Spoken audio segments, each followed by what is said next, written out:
Ragnarok was Lupino's private nightclub, a den of drugs built into an old theater.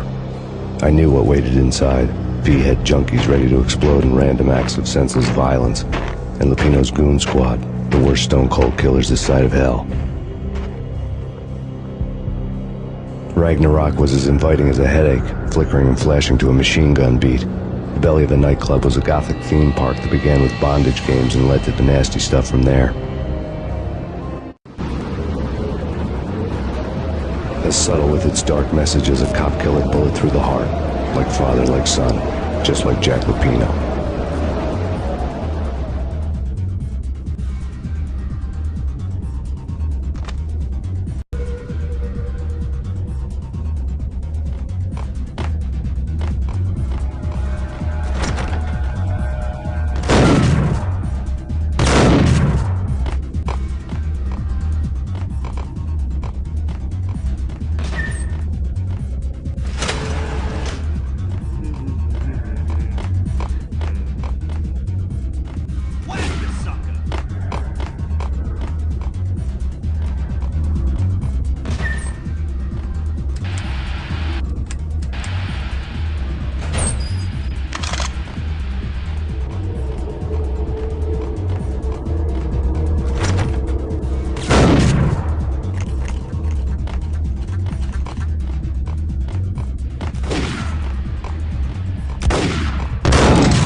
The book had never been a best. Given the setting, I was surprised to find that somebody had been passing time reading. The paperback was entitled The Age of Murder and Storm. The blurb on the back mentioned Norse mythos and Ragnarok, the end of a Viking world with a terrible winter that covered the earth in ice, when vile crimes were rampant and all humanity lost. I could see how somebody impressionable might get it into their head that we were at the end of time. I was also beginning to see what the nightclub and its owner were all about.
On the occult had been piled on the table.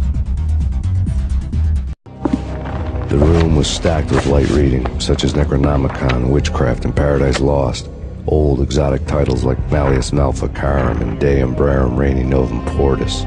Books with pentagrams on their covers, all dealing with the occult and the infernal, lying between stacks of horror videos and a couple of Ouija boards. The only thing I could take seriously was the thought of Lupino taking it seriously. He had been spending a lot of time getting intimate with the guy downstairs.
The backstage area led to Lupino's inner sanctum.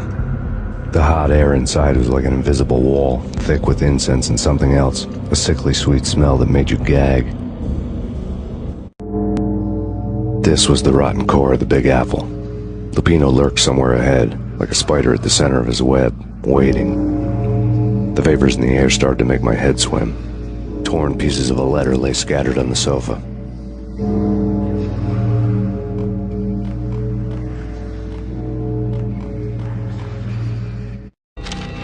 Punchinello had threatened Lupino in writing.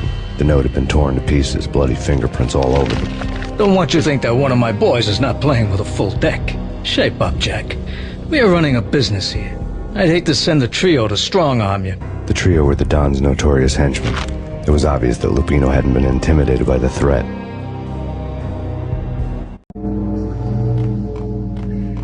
The flesh of fallen angels! Come to me all! Astaroth, Beelzebub, Asmodeus, Baphomet, Lucifer, Loki, Satan, Cthulhu, Lilith, Ella! Blood to you all! Secret. Skin of reality. I've seen it. The corruption of flesh. Ow! I'm the wolf, yeah! I am the wolf! What the hell? It's coming. You have come. The end. Time. It's now! I'm right to her side! I don't need the words! I'm beyond the words!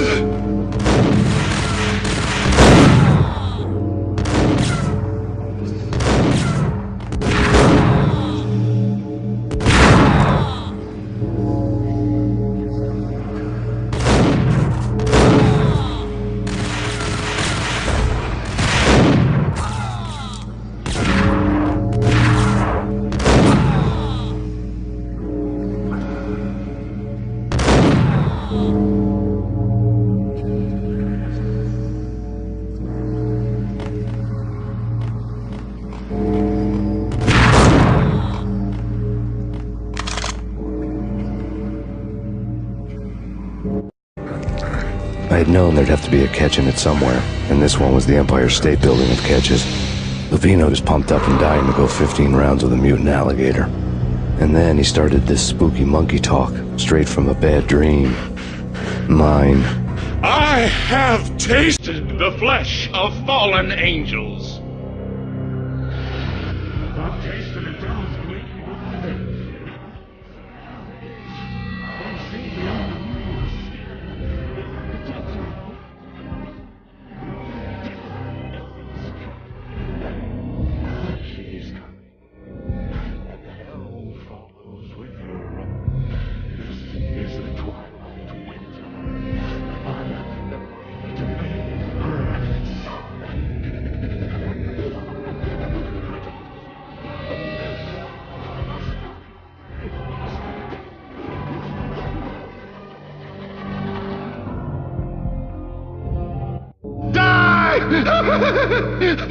You'll die! You'll die! Now!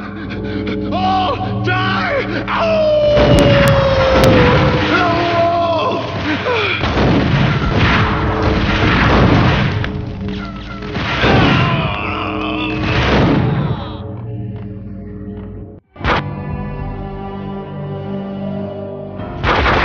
When Lupino finally went down, I wanted to make real sure he'd stay that way. He was a bad monster. Turned them into friggin' zombie demons from outer space. I think he's dead already. Huh? And that's when it happened. But dead or not, you've got the wrong guy. In stepped this knockout femme fatale holding a gun to my face. I returned the favor.